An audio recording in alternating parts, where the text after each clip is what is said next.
नमस्कार दोस्तों, स्वागत है आपका आज के मुख्य समाचार में, जिसमें सबसे पहली और बड़ी खबर बिहार के विधानसभा चुनाव से, जहां पर आपको बताते हैं कि लालू यादव के दरबार में हो रही है बड़े बड़े नेताओं की हाजिरी, जिसके बाद बिहार चुनाव में आरजेडी जबरदस्त सक्रियता के साथ उतरने वाली है। इसी के साथ दूसरी बड़ी खबर में आपको बताएंगे कि बिहार में जेडीयू और भाजपा को बड़ा झटका। पटना में स्वास्थ्य मंत्री के आवास के बाहर स्वास्थ्य कर्मियों ने विरोध प्रदर्शन किया। और तीसरी बड़ी खबर में आपको बताएंगे कि दिल्ली में भारतीय जनता पार्टी में फूट के संकेत आ रहे हैं, बगावती तेवर सामने आ गए हैं और विरोध के लिए पार्टी दफ्तर पर जुट गए हैं भाजपाई। मनोज तिवारी भी असंतुष्ट बताया जा रहा है, जिसके बाद बिहार चुनाव से ठीक पहले दिल्ली में भाजपा की मुश्किलें बढ़ सकती है, पार्टी फूट की तरफ आगे बढ़ सकती है। दोस्तों, और एक खबर की गहराई में आपको ले जाएंगे, लेकिन उससे पहले अगर आपको भी ऐसा लगता है कि बिहार के विधानसभा चुनाव में बड़ा झटका भाजपा और जेडीयू को लगने वाला है, तो आप अभी इस वीडियो को लाइक कीजिए और इस लाल बटन को दबा के इस चैनल को फ्री में सब्सक्राइब कीजिए और घंटी बजाकर कमेंट में लिखिए जय हिंद। दोस्तों, रुक करते तमाम बड़ी खबरों की तरफ।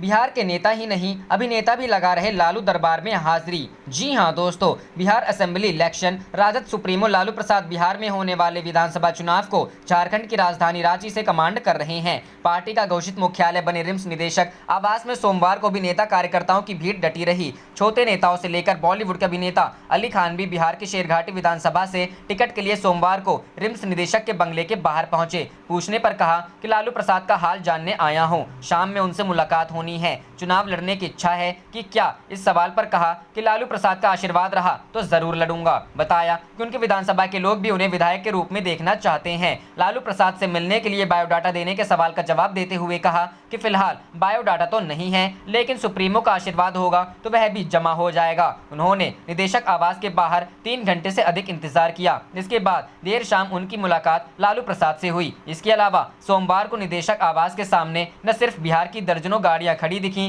बल्कि उड़ीसा, राजस्थान और महाराष्ट्र की गाड़ियों की कतार देखने को मिली। मुकदुमपुर विधानसभा से प्रभावती देवी, बिहार राजद के प्रदेश महासचिव समेत 4 दर्जन से अधिक लोग बायोडाटा लेकर पहुंचे थे। दैनिक जागरण में जेल मैनुअल की धज्जियां उड़ाने वाली खबर प्रमुखता से प्रकाशित होने के बाद सदर डीएसपी ने निदेशक आवास का निरीक्षण किया और सुरक्षा में तैनात पुलिस कर्मियों को उचित दिशा निर्देश भी दिए। इधर रिम्स के सूत्रों ने बताया कि सोमवार को भी देर शाम 2 लोगों ने लालू प्रसाद से मुलाकात की। 5 दिन पूर्व उनके बड़े बेटे उनसे मिलने पहुंचे थे। उन्हें कोविड जांच कराने के बाद मिलने की अनुमति दी गई थी, लेकिन लालू प्रसाद हर दिन अलग अलग लोगों से मुलाकात कर रहे हैं। इससे संक्रमण का भी खतरा है।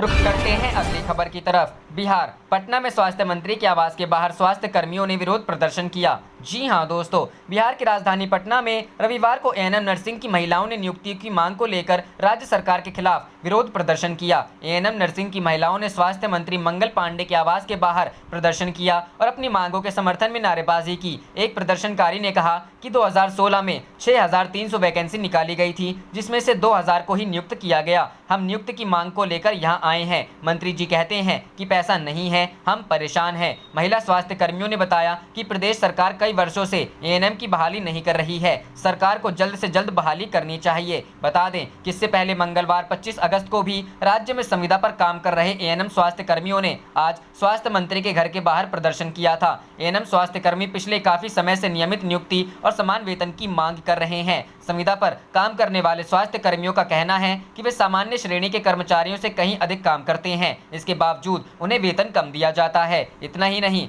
वर्षों से संविदा पर काम करने के बाद भी सरकार उन्हें नियमित करने के बारे में नहीं सोच रही है। रुख करते हैं अगली खबर की तरफ। दिल्ली बीजेपी में बगावती तेवर, विरोध के लिए पार्टी दफ्तर पर जुटे भाजपाई। मनोज तिवारी भी असंतुष्ट। जी हां दोस्तों, राष्ट्रीय राजधानी दिल्ली में भाजपा ने 14 जिलाध्यक्षों और 250 मंडल अध्यक्षों के नाम को अंतिम रूप दे दिया है। ये सभी पार्टी की नई टीम का हिस्सा होंगे, जो 2022 में नगर निगम चुनाव और पार्टी के विस्तार व मजबूती में मदद करेंगे। सूत्रों से पता चला है कि अधिकतर सांसद अपनी पसंद के जिलाध्यक्षों को नियुक्त कराने में कामयाब रहे, मगर पूर्व दिल्ली भाजपा प्रमुख मनोज तिवारी और रमेश बिधूड़ी अपने अपने संसदीय क्षेत्र में जिलाध्यक्षों की नियुक्ति से बहुत अधिक खुश नहीं है। राजधानी में 7 संसदीय क्षेत्रों में से हर एक में 2 जिलाध्यक्ष हैं और ये पार्टी को आगे बढ़ाने के प्रयासों में बड़ी भूमिका निभाते हैं। ये सांसद के बाद प्रमुख प्रतिनिधि के रूप में काम करते हैं। भाजपा के एक वरिष्ठ नेता ने बताया कि दक्षिणी दिल्ली के कुछ पार्टी कार्यकर्ता नई नियुक्ति पर अपनी चिंताएं जताने के लिए पंत मार्ग पर स्थित दिल्ली भाजपा के मुख्य कार्यालय के बाहर इकट्ठा हो गए। इनमें कुछ ने इस्तीफा तक देने की धमकी दी और नए पदाधिकारियों की मांग की। मामले में दिल्ली भाजपा प्रमुख आदेश गुप्ता ने कहा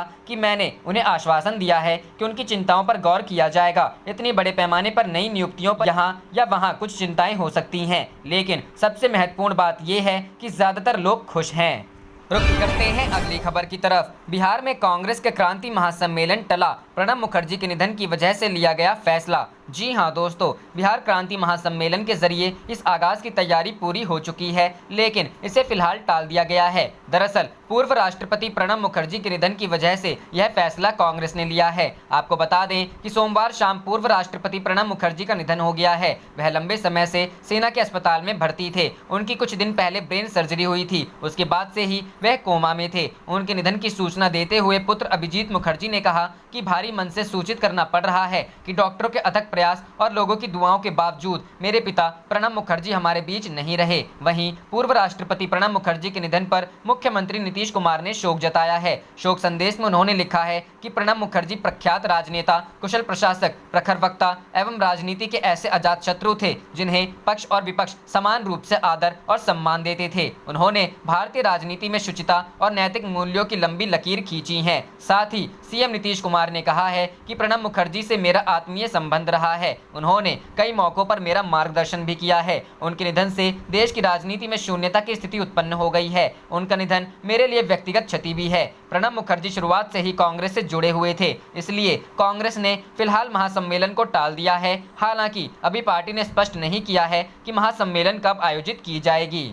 रुख करते हैं अगली खबर की तरफ। जेईई मेन परीक्षा देने पहुंचे छात्रों को परीक्षा केंद्र तक पहुंचने के लिए उपलब्ध नहीं हुए ऑटो या बस। जी हां दोस्तों, बिहार की राजधानी पटना की पाटलिपुत्र कॉलोनी में जेईई मेन परीक्षा देने पहुंचे अभ्यर्थियों को भारी यातायात की किल्लतों का सामना करना पड़ा है। आपको बता दें, मंगलवार से कोरोना महामारी के बीच सतर्कता, कड़ी सुरक्षा के बीच बिहार समेत देश भर में भी जेईई मेन परीक्षा शुरू हो गई है। पटना के पाटलिपुत्र कॉलोनी में जेईई मेन परीक्षा आयोजित कराने के लिए एक परीक्षा केंद्र बनाया गया है, जहां परीक्षा देने के लिए पहुंचे छात्रों का पाटलिपुत्र कॉलोनी में टीसीएस कार्यालय पर सबसे पहले तो तापमान जांच किया गया, वहीं छात्रों के हाथों को भी सैनिटाइज करवाया गया। इसके बाद कोरोना संक्रमण को फैलने से रोकने के लिए सभी अभ्यर्थियों को नए मास्क उपलब्ध करवाए गए, वहीं उनके पुराने मास्क डस्टबिन में फिकवा दिए गए। वहीं परीक्षा केंद्र पर जेईई मेन परीक्षा देने पहुंचे एक अभ्यर्थी पीयूष ने पत्रकारों को बताया कि पटना की पाटलिपुत्र कॉलोनी तक पहुंचने के लिए भारी यातायात की समस्याओं को सामना भी करना पड़ा है। उन्होंने कहा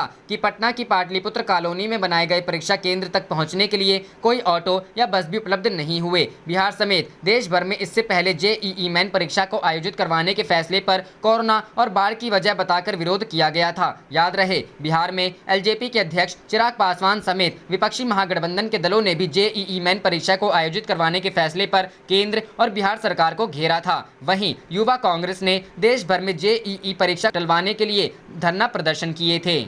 करते हैं अगली खबर की तरफ। डॉक्टर कफील पर एनएसए लगाना गैरकानूनी, तुरंत रिहा करें, इलाहाबाद हाईकोर्ट का आदेश। जी हां दोस्तों, गोरखपुर के डॉक्टर कफील खान के ऊपर से एनएसए हटाने का आदेश दिया गया है। इलाहाबाद हाईकोर्ट ने एनएसए हटाने का आदेश जारी करते हुए डॉक्टर कफील खान को तुरंत रिहा करने का निर्देश दिया है। बता दें कि डॉक्टर कफील पर एनएसए लगाने को चुनौती दी गई थी। डॉक्टर कफील की मां नुजत परवीन की ओर से बंदी प्रतीक्षीकरण याचिका दाखिल की गई थी। दरअसल डॉक्टर कफील पर नागरिकता संशोधन कानून और एनआरसी को लेकर भड़काऊ भाषण देने के मामले में एनएसए के तहत कार्रवाई की गई थी। डीएम अलीगढ़ ने नफरत फैलाने के आरोप में डॉक्टर कफील पर एनएसए लगाया था। पिछले कई महीनों से कफील खान मथुरा जेल में बंद हैं। क्या है हाईकोर्ट का आदेश? फैसला सुनाते हुए इलाहाबाद हाईकोर्ट ने कहा कि अलीगढ़ डीएम की ओर से 13 फरवरी 2020 को पारित आदेश गैरकानूनी है। कफील खान को हिरासत में लेने की अवधि का विस्तार भी अवैध है। डॉक्टर कफील खान को तुरंत रिहा करने का आदेश जारी किया जाता है। 6 महीने से जेल में डॉक्टर कफील खान की हिरासत को हाल ही में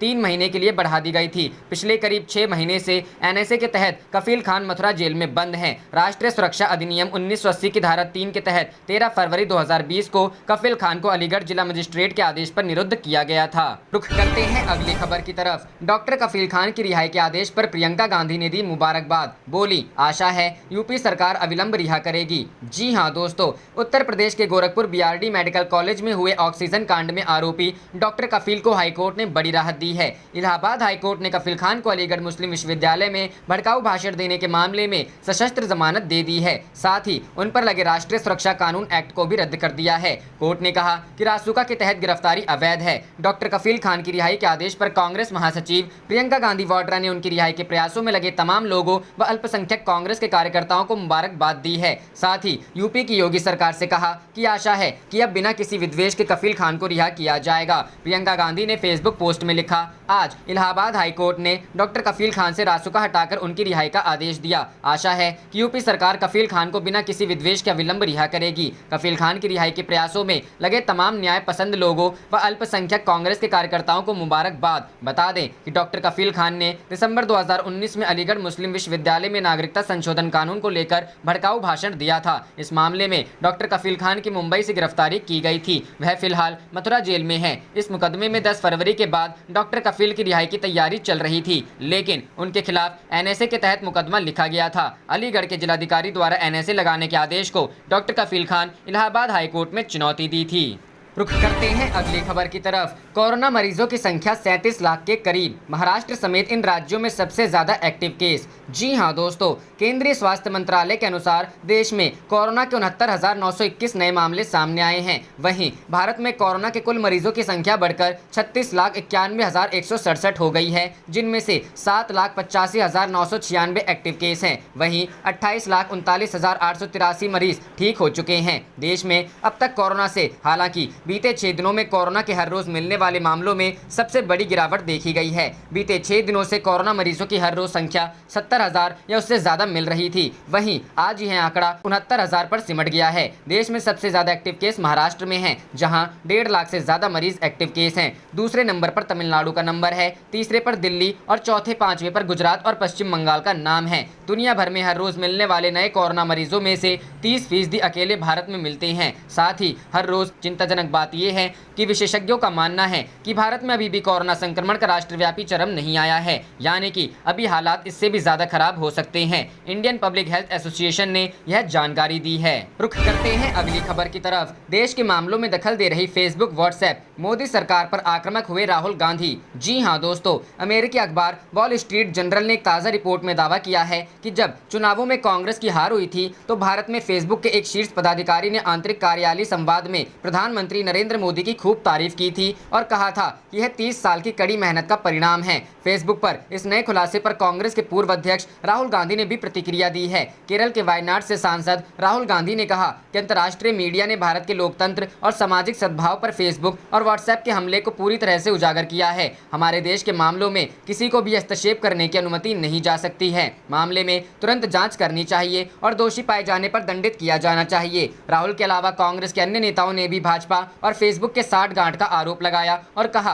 कि विदेशी सोशल नेटवर्किंग कंपनी का कृत्य डिजिटल साम्राज्यवाद है। पार्टी के वरिष्ठ नेता अधीर रंजन चौधरी ने कहा कि फेसबुक इंडिया से जुड़े लोगों की जांच होने तक इस कंपनी के लंबित प्रस्तावों को मंजूरी नहीं मिलनी चाहिए। कांग्रेस के आरोपों पर फेसबुक और भाजपा की तरफ से कोई प्रतिक्रिया नहीं आई है। इधर राहुल गांधी के ट्वीट पर सोशल मीडिया यूजर्स जमकर प्रतिक्रिया दे रहे हैं। दीपक यादव @SP यादव दीपक लिखते हैं, इस वित्त वर्ष की पहली तिमाही की जीडीपी में कमी आई है। देश के सामने अर्थव्यवस्था का बड़ा खतरा है। आत्मनिर्भर बनिए, पूड़ी छोला पकौड़े बाल्टी डलिया बनाने की ट्रेनिंग लीजिए, क्योंकि अब बेरोजगारी जैसी बातों पर बहस करना ही फिजूल है। नौकरी जिनके पास थी वो छिन गई, जिनके पास नहीं वो भी जाने वाली है। बलराम यादव @बलराम यादव 007 लिखते हैं, जनता ने कांग्रेस को 60 वर्ष तक का शासन इस विश्वास के साथ दिया था कि आम नागरिक की मूलभूत आवश्यकताएं तो अवश्य पूरी होंगी, मगर झूठे सपने धोखे के अतिरिक्त कुछ न मिला। मोदी ने 22 घंटे बिजली, बेहतर सड़क, स्वास्थ्य सुविधाएं आदि प्रदान कर जन विश्वास रूपी दिया को बुझने नहीं दिया। रुख करते हैं अगली खबर की तरफ।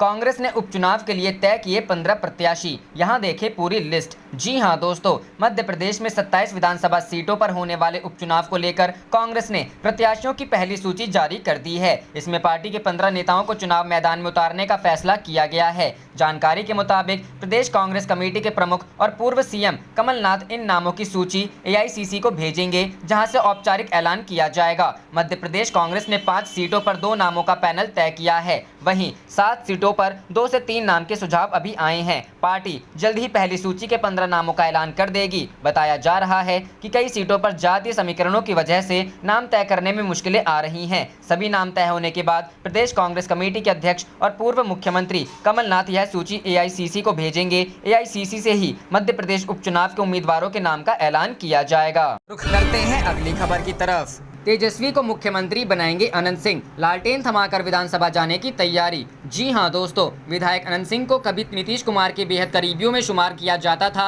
लेकिन आज अनंत सिंह जब नीतीश कुमार से दूर हुए हैं तब वह तेजस्वी यादव के साथ आगे की राजनीति करने जा रहे हैं। अनंत सिंह विधानसभा का चुनाव आरजेडी के टिकट पर लड़ने की तैयारी में है। पार्टी के अंदर खाने और मोकामा विधायक के करीबी सूत्रों की माने तो इसके लिए विधायक अपना मन बना चुके हैं। अनंत सिंह बतौर निर्दलीय उम्मीदवार मोकामा से 2015 का विधानसभा चुनाव जीते थे। मौजूदा वक्त में बिहार सरकार में मंत्री और नीतीश कुमार के करीबियों में शुमार नीरज कुमार को उन्होंने हराया था। 2019 के लोकसभा चुनाव में अनंत सिंह मुंगेर से कांग्रेस के टिकट पर चुनाव लड़ना चाहते थे, लेकिन कहा जाता है तब तेजस्वी यादव को उनकी उम्मीदवारी से आपत्ति थी, इसलिए उनकी पत्नी नीलम देवी को मुंगेर से कांग्रेस का टिकट दिया गया। तेजस्वी यादव ने अनंत सिंह की पत्नी के लिए प्रचार भी किया, लेकिन वो जेडीयू उम्मीदवार लल्लन सिंह के हाथों हार गयी। हालांकि यह तय माना जा रहा है कि अनंत सिंह विधानसभा का चुनाव आरजेडी के टिकट पर लड़ेंगे। रुख करते हैं अगली खबर की तरफ। बापू की कर्मभूमि से कांग्रेस करेगी चुनावी शंखनाद, दिग्विजय, मीरा, राज बब्बर होंगे स्टार वक्ता। जी हां दोस्तों, कांग्रेस बिहार विधानसभा चुनाव के लिए पूरी तरह से तैयार दिख रही है। पार्टी मंगलवार को बापू की कर्मभूमि चंपारण से चुनावी अभियान का शंखनाद करने जा रही है। अगले 20 दिनों तक चलने वाला कांग्रेस का यह चुनावी अभियान पूरी तरह से वर्चुअल होगा। इसमें पार्टी उत्तर बिहार के करीब 38 से 40 विधानसभा क्षेत्रों में एनडीए सरकार की नाकामी पर हल्ला बोलेगी। बिहार कांग्रेस ने अपने वर्चुअल संवाद अभियान का नाम बिहार क्रांति महासम्मेलन दिया है। चंपारण से होगी शुरुआत। अभियान के पहले 2 दिन में पूर्वी व पश्चिम चंपारण मिलाकर 4 विधानसभा क्षेत्र बेतिया, नरकटियागंज, वाल्मीकि नगर और रामनगर में वर्चुअल रैली होगी। आयोजन के कर्ता धर्ता और उत्तर बिहार के प्रभारी सचिव अजय कपूर ने बताया कि पहले 2 दिन के आयोजन के लिए पार्टी के स्टार प्रचारक डॉक्टर दिग्विजय सिंह, मीरा कुमार, राज बब्बर के साथ प्रमोद तिवारी होंगे। यह चारों नेता अखिल भारतीय कांग्रेस के मुख्यालय में बनाए गए मंच से बिहार क्रांति महासम्मेलन से जुड़ेंगे।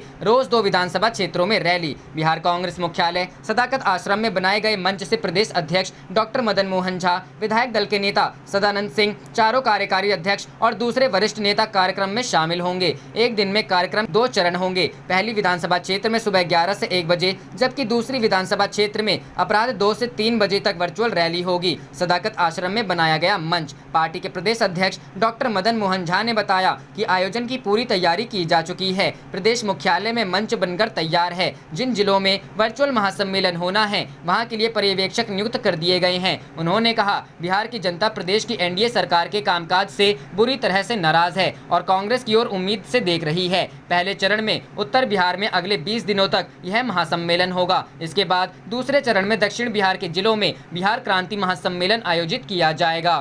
रुख करते हैं अगली खबर की तरफ। मीडिया को मोदी ने कब्जे में कर रखा है, वो मन की नहीं दिल की बात करते हैं। पप्पू यादव। जी हां दोस्तों, बिहार में चुनावी रण में सारे राजनेता अपने दांव खेलने में लग गए हैं। इस बीच जाप नेता पप्पू यादव भी फुल फॉर्म में नजर आ रहे हैं। उन्होंने पार्टी में शामिल होने की चाहत रखने वाले आरजेडी, आरएलएसपी और जेडीयू के कई नेताओं और कार्यकर्ताओं को सदस्यता दिलाई। इसके बाद उन्होंने पीएम पर हमला करते हुए कहा कि पीएम मन की नहीं बल्कि दिल की बात करते हैं। मन की बात में कॉलेज स्टूडेंट्स की बात नहीं करते। उन्होंने कहा कि देश में 500 के संक्रमण पर लॉकडाउन की गई थी। आज स्थिति भयावह है, लेकिन कोरोना संक्रमण पर कोई डिबेट नहीं है। मीडिया को मोदी ने कब्जे में कर रखा है। कोरोना संक्रमण पर सब चुप हैं। इसके बाद पप्पू यादव ने कहा कि जेईई नीट एग्जाम के सहारे छात्रों को मारने का तरीका निकाला जा रहा है। उन्होंने कहा कि 40 करोड़ गरीब परेशान हैं, जीएसटी और नोटबंदी में बर्बाद है। आज का नारा है गरीबी बढ़ाओ, पीएम इसी नारे पर काम कर रहे हैं। बिहार विधानसभा चुनाव को लेकर पप्पू यादव ने कहा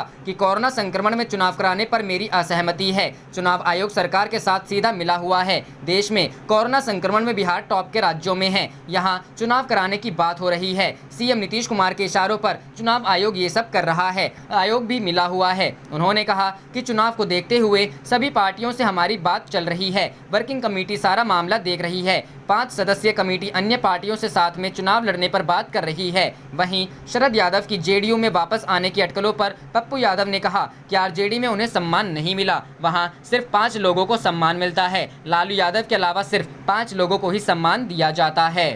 रुख करते हैं अगली खबर की तरफ। लॉकडाउन ने बेरोजगार किया तो लालू यादव से मिलने पहुंचा यह बॉलीवुड एक्टर आरजेडी से लड़ना चाहते हैं चुनाव। जी हां दोस्तों, खुदा गवाह, सरफरोश, माँ तुझे सलाम, इंडियन सहित 100 से ज्यादा फिल्मों में खलनायक की भूमिका निभाने वाले बॉलीवुड एक्टर अली खान इन दिनों बेरोजगार हैं। जी हां, कोरोना वायरस की वजह से लागू लॉकडाउन ने इस दिग्गज खलनायक को बेरोजगार कर दिया है। बिहार के शेरघाटी से ताल्लुक रखने वाले अली खान इस वजह से बिहार में होने वाले चुनाव में अपनी किस्मत आजमाना चाहते हैं। इसको लेकर आज वे रांची में राजद सुप्रीमो लालू प्रसाद यादव से मिलने पहुंचे। शेरघाटी से राजद के टिकट की चाह में रिम्स पहुंचे अली खान के लालू से मुलाकात नहीं हो सकी। आप देख रहे थे आपका अपना चैनल जय हिंद जय भारत।